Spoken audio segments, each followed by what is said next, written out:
పార్వతి వచ్చినది రేణుకా పార్వతిగా పార్వతి వచ్చినది రేణుకా పార్వతిగా పార్వతి కన్యా ఆ యొక్క రేణుకమ్మ తెలంగాణ వైభవంగా యొక్క రేణుకమ్మ తెలవడానికి కైలాసం లోపల ఆ యొక్క బ్రహ్మ విష్ణు మహేశ్వరుడు ముగ్గురు మూర్తులు మూడు శక్తులు ఆ యొక్క సప్తకోటి ఋషులు ఆ యొక్క గంధర్వులు దేవతలు అందరూ కలిసి అమ్మవారి కళ్యాణం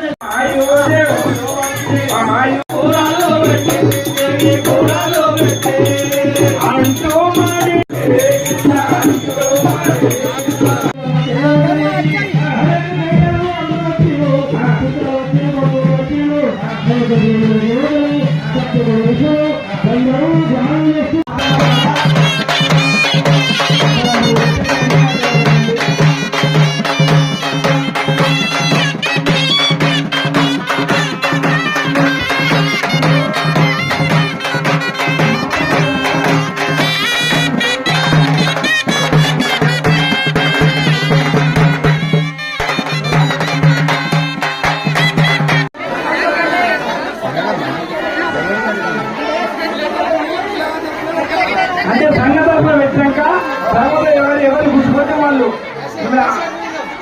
ఈ లాస్ట్ ఆఖరి క్యాషియర్ ఎక్కడున్నా కానీ గౌరవ సంఘం క్యాషియర్ ఇక్కడికి గుడి వద్దకు రాగలరు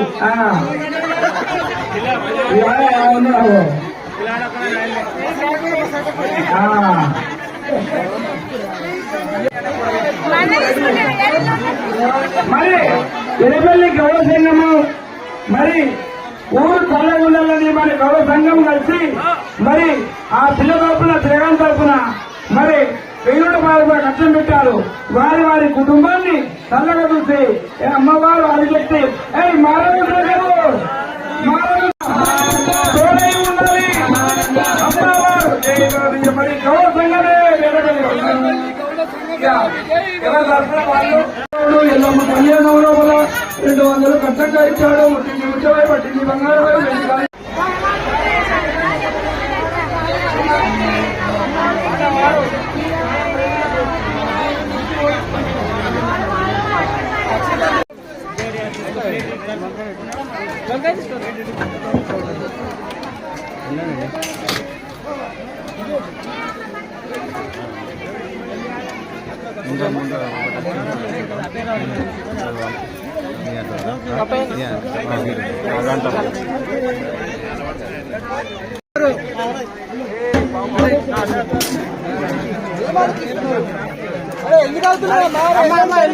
అంతొకటి అంటే అటే వెళ్ళిపో అది కట్టి కూర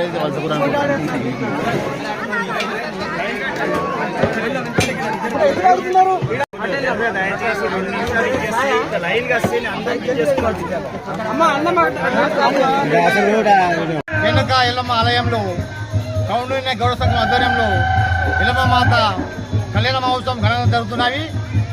దీంట్లో భాగంగా ఈ నెల 26 అనగా ఏప్రిల్ శుక్రవారం నాడు అమ్మవారి మొదటి రోజు కాబట్టి గడపావన్నము గడకుండా పూజ చేసుకొని అమ్మవారిని అందరూ తీసుకొని పూజ చేయడం జరిగింది. ఆ తర్వాత సెకండ్ రోజైన శనివారం రోజున 7 గ్రామాలు అనగా మంగళపాడు, చిన్నపల్లి, తాడెము, కనకాపేట, జైతాపురము, ఎంఎస్ ఫారము, ఆర్మీ క్యాంపులో సాంప్రదాయ పూజ జరిగింది. కావున మరుసటి రోజున 28 ఆదివారం రోజున అమ్మవారికి పోచం పండుగ ఘనంగా జరిపినాము. తర్వాత పోచం పండుగ మరియు పోచం బోనాలు ఘనంగా జరిగినాయి.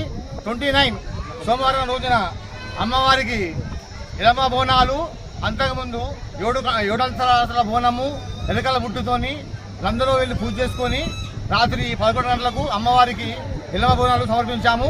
ఈ రోజు అనగా 30 తారీఖు నాడు అమ్మవారి కళ్యాణము ఘనంగా జరుగుతుంది.